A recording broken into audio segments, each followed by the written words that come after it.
मेहमानों का स्वागत है। हम लोग अतिथियों के स्वागत में कोई कसर छोड़ेंगे नहीं। इतना ही कह दूं कि अमेठी से गांधी परिवार का ना लड़ना इस बात का संकेत है कि कांग्रेस पार्टी चुनाव में एक वोट पड़ने से पहले ही अमेठी से अपना हार स्वीकार कर चुकी है, क्योंकि अगर उन्हें लगता कि यहाँ जीत की कोई भी गुंजाइश है तो वो यहाँ से लड़ते, अपने प्रॉक्सी को ना लड़ते। पूर्ण विकास संभव हुआ अमेठी में। 4 लाख गरीब परिवारों के शौचालय बने, 3,50,000 परिवारों को नल से जल मिला, 1.5 लाख परिवारों को जीवन में पहली बार विद्युत का कनेक्शन मिला, 1,14,000 घर बने, गरीबों के आवास बने।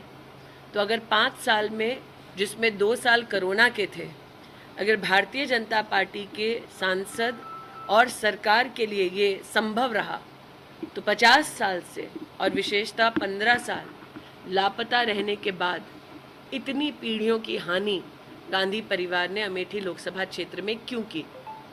आज मैं अमेठी की जनता को नव संकल्प विकास का इसके साथ आश्वस्त करना चाहती हूँ कि प्रधानमंत्री मोदी की सरकार पुनः बनने वाली है। प्रदेश में भारतीय जनता पार्टी की सरकार है। दोनों सरकारों के मध्य में समन्वय कर हम विकास को केंद्र बिंदु बनाकर यहाँ काम करते रहेंगे। अमेठी के भारतीय जनता पार्टी के सभी कार्यकर्ताओं का पुरुषार्थ और परिश्रम, मेरे नेतृत्व का आशीर्वाद, उनका मार्गदर्शन आज अमेठी में चुनाव में वोट पड़ने से पहले ही एक इतिहास रच चुका है। और 20 मई को जब हमारे नागरिक पोलिंग बूथ पर जाएंगे, नरेंद्र मोदी जी को पुनः अपना आशीर्वाद देंगे, तब अमेठी लोकसभा क्षेत्र में एक नया इतिहास रचा जाएगा। अमेठी की जनता के प्रति मैं जितना आभार वंदन करूं उतना कम है। आज का दिन अमेठी की जनता का जीत का दिन है। रायबरेली में ये कहा जा रहा था कि इसीलिए राहुल गांधी ने चुना क्योंकि वो सेफ सीट है, लेकिन क्या आपने जो विकास किया अमेठी में, शायद ये भी वजह हो सकती है कि इसलिए वो अमेठी छोड़कर चले गए? देखिए, पिछले 3 वर्षों में मैं रायबरेली में दिशा कमेटी की अध्यक्ष रही, सोनिया जी को चेयर रही।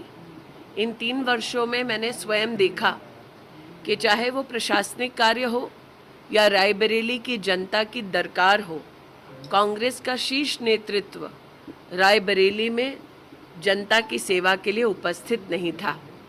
मैं भारतीय जनता पार्टी के रायबरेली के प्रत्याशी को अपनी ओर से शुभकामनाएं प्रेषित करती हूं। आज उन्होंने नामांकन भरा है और जनता भी ये जानती है रायबरेली की कि जिन्हें अमेठी ने अस्वीकार कर दिया, जो अमेठी छोड़कर वायनाड चले गए, वो रायबरेली के पूर्णता कभी नहीं हो पाएंगे।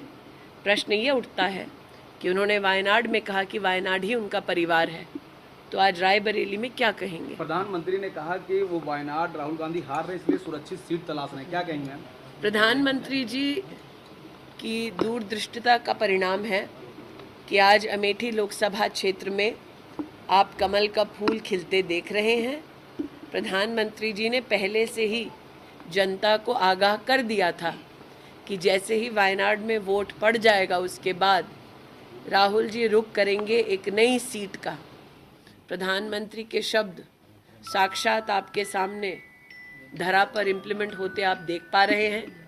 इसलिए आज मैं प्रधानमंत्री जी के उस स्वर को पुनः आपके सम्मुख प्रस्तुत करती हूं, जब उन्होंने कहा कि कांग्रेस का शीर्ष नेतृत्व आज चुनावी रणभूमि से मुंह फेर रहा है, क्योंकि वो भी जानते हैं कि अब राष्ट्र भर में एक ही स्वर गूंज रहा है, फिर एक बार केंद्र में मोदी की सरकार।